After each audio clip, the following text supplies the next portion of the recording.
So I'm here with Adam Mansbach, the author of Go the Fuck to Sleep. So Adam, tell us about the inspiration for Go the Fuck to Sleep.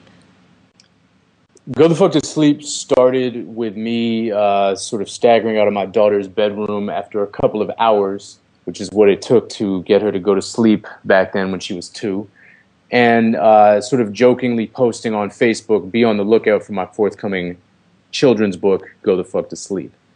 And, you know, I had no intention of actually writing any such book. I was just sort of fucking around. But as soon as I wrote that, I realized that I knew how to write that book. I knew what it would sound like, what it would look like, how it would sort of riff off of the existing canon of bedtime literature, which in my house anyway was very effective at getting the parents to fall asleep, but did little or nothing to get the child to go to sleep. So, you know, a couple weeks later, I sat down and wrote it fairly quickly. It was something I'd sort of been, you know, letting percolate, and when I actually sat down, it was mostly a matter of finding enough rhymes, and I kind of, there's only about 15 words that rhyme with sleep in the English language, and I was able to get in just under the wire.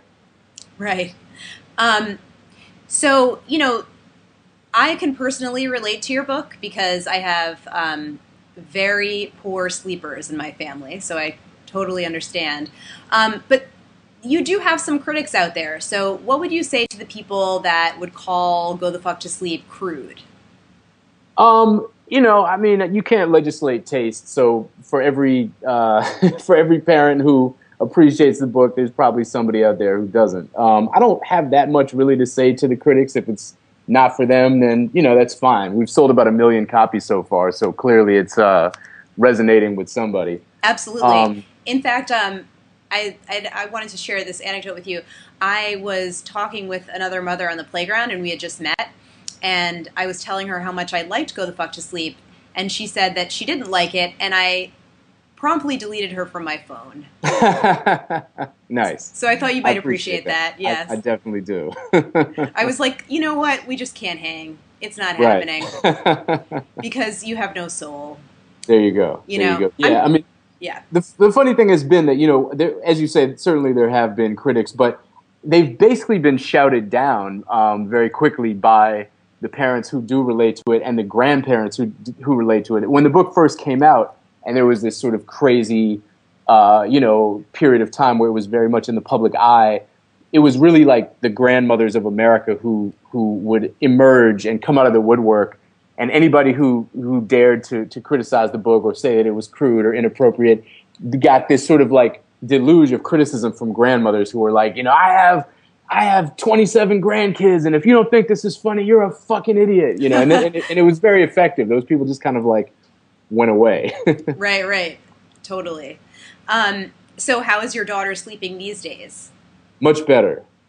She's about 4. She's 4 now, and you know, she turned a corner shortly after the book was published.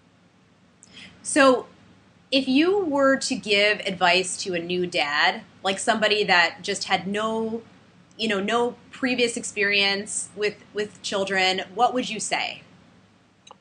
It's funny, I just got off the phone with one such individual, a good friend of mine who just had a kid. And, you know, I guess my only advice would be that you've got to kind of take it light and keep your sense of humor and, you know, realize that it's not going to be easy, but that it is very rewarding at the same time. Awesome. So what do you think that parents can gain from reading Go the Fuck to Sleep?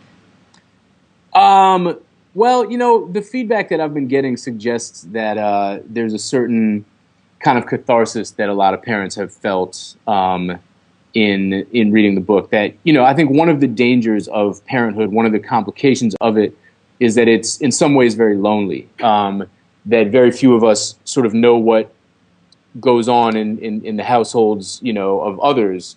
And so it's easy to feel that we're the only ones going through these struggles, and to feel very alone and very isolated in that. So, you know, the book seems to have given people a certain kind of permission to admit that they go through this and to realize that they're not alone. And, you know, a lot of the feedback I've gotten suggests that, you know, laughter is a really good release, that although, you know, although it's difficult, it's universal. So hopefully that's what people have gotten out of it. That's great. Well, thanks so much for taking the time to talk to me, and I love the book. Thanks so much.